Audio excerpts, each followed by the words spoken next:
So what's going on, everybody, on this sunny Sunday out here in the West Coast? Just had to share this today because, sometimes we don't understand when things are brought to us. Either we keep them and we never share them, or we disseminate them to those who may need to hear these stories. And so you all know that in my house calls, I try to share knowledge with you all and try to make sure that what I'm sharing with you is beneficial to your growth and development as you move through your journey. But I want to share something I think that was revealed to me kind of like yesterday. And so for most people in this country, they celebrated 250 years of America being a country. But as I posted in most of my stuff, that celebration for some was not the same. Now, let me just say this, and I'm not saying anything to not ruffle any feathers, because I don't care about if you feel some type of way. My grandmother used to tell me back in the day that you throw a rock into a pack of wolves, a hit dog will holler. So if I hit you with the rock, just holler and keep listening. But I wanted to share with you that yesterday I posted the latest book that I published that was titled If America Loved Me the Same Way I Loved It from a Black Man's Eyes. And the book was not created to say that I don't respect living in America, because I've had the privilege of traveling to 48 states in America and 4 continents, that I've seen that America is by far probably the country that provides the most liberties and freedoms and access to things that you may not receive in other countries. And so we don't want to say that America hasn't done great things, but America needs to also understand that the people who are spewing the narrative and the rhetoric about this being their country, or that they created the country that we all live in, need to wake up and stop falsifying the information. Because as you see, all you're doing now is destroying other countries, but then trying to place money into their account for them to rebuild it after you destroyed it for the resources that their countries have. But that's really not what I'm talking about. So I don't want to get on that political platform and not really tell you all what I'm here to talk about today. I'm really here to talk about the stories that many of us never tell. And why am I saying that? Because, people have asked me, I should write a book. And the funny thing is that I tell people, to date, I have written 13 books. To date, I have written 13 books. If you want to know, go on my website, www.rorytedwards.com, and look into my shop, and you will see that I have published 13 books. I have about 3 or 4 more in the kitty. And I want to tell you the reason why I'm bringing that up. Because like I said yesterday, I posted a picture of my book. I want to thank those who congratulated me and those who thought about the fact that they wanted to say that it looked like a great title. But I never got into the business to write books for the money.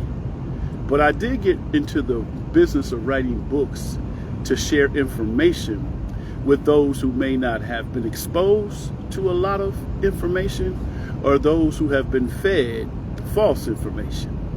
Now, not to say that my books are the facts, because we know there's 3 sides to every story. And the only story that's the truth is a story told by the universe. But the one thing that I do know is that there are so many people who have been silenced. Their voices have been silenced. For generations, they have said, especially in the African American community, if something happens in your house, you don't bring it out into the streets. You carry that information with you for generations, and you pass it on for generations.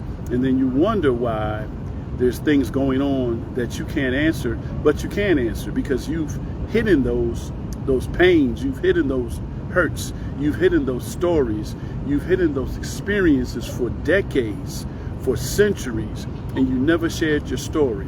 So my plea today is that if you're out there listening and you have somebody that is still here and has a story to share, you should interview them. Not interview them based on their resume, what they've accomplished, what positions they have, how many degrees they have, but their experiences and what they've experienced going through the experiences of this 250 years of America, because we really need to tell the true story. And it's not a story of competition, it's a story of compensation, because we need to be compensated for our contributions to this country just as well as any other ethnicity in this country who contributed to it. We don't want somebody to think that all of this wonderful opportunities that you have is based on one ethnicity. Because if you really do the research, you're going to find out that 80% of this country was built on the back, the blood, the bones, the tears, the pain of African Americans. And so if you want to dispute this, I welcome that dispute. I challenge you anywhere, any place to dispute that information I just shared. But I want to share a story with you that I had a conversation with my cousin Money, and we were talking about our grandfather. And so Money was very young when my grandfather passed, and he said, "What kind of conversations did you have with Grandpa?" And I was like, "You know what, Money?" I said, "Grandpa probably said 10 words to me my whole life before he transitioned. 10 words to me."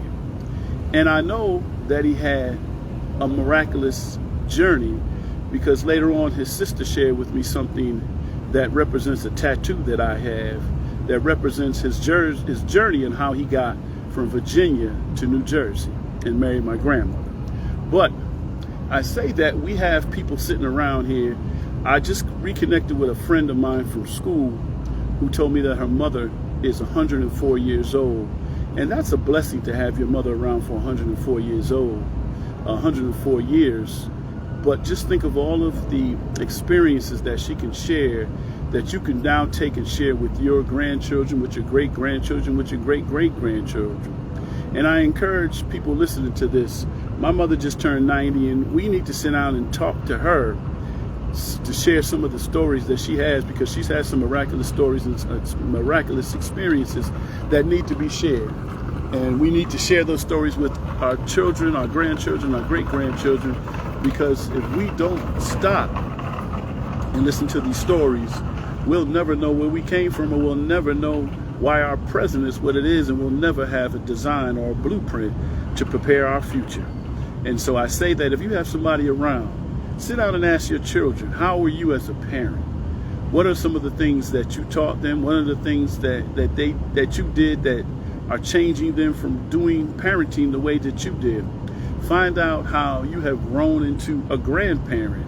Find out how you have adopted some rituals and ideologies from your great-grandparents, from your grandparents, from historical perspectives, because we have to start developing our story so that we can put it into some type of archives, that when all of us are no longer here one day, that when they dig up the archives of this world, that our stories will be told.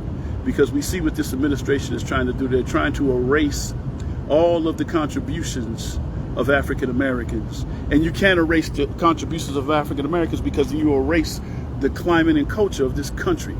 So if we allow somebody to erase our history, we must then replace it with our own narrative. And so I say that today because yesterday people told me, as a few people purchased the book, they said, "I didn't realize that you had this much information." But as I was talking today to my dear friend, Dr. Valerie Ingram, she said a long time ago when we put together the Once a Man, Twice a Child Academy, that I had so much information in my head that we had to pull it out. So I tell people that I'm not writing books to compete with anybody. I'm not writing books to make money. I'm writing books so that I can get all of this information and knowledge and wisdom and travels and conversations and connections to the universe out of my head, so that one day somebody may pick it up and say, he had something to share. And I believe that all of you out there who may be listening or may get a taste of this message has something to share. So I tell you to put it down in a narrative. Don't be ashamed of whatever you want to share, because your story is your journey. And your journey is what everybody needs to hear, because you are special. You are not and never will be considered second class unless you allow the narrative of second classness to define who you are. But your journey is defined by your narrative and by your story. So I say that today, and I'm through. I'm sitting out here trying to get a little vitamin D and get my mind right, my body right, as we get ready to participate and partake in these tournaments here out in the great city of Las Vegas. So please get in touch with me, share your thoughts, and absolutely make sure you stay connected to me and check me out. Any way you want to check me out, the one thing I tell people, I'm not hard to find, but if I don't want to be found, you'll never find me. But if you want to connect with me, you just put my name in, Rory, RoryTedwards.com, whatever, on all social media. That's my name, Rory T. Edwards. I'm here to share information with you. I've had a tremendous journey in my travels, and please, if you're on LinkedIn, go in and read about the stories beneath our feet, or if you're on Facebook, go and read the stories I posted today about the stories beneath our feet. So until we touch base, or until we talk, until our paths cross, or till the universe aligns us, you all be well, stay blessed, stay connected, and do not be ashamed to share your story, because your story is the glue to this world. Be well. Ashe.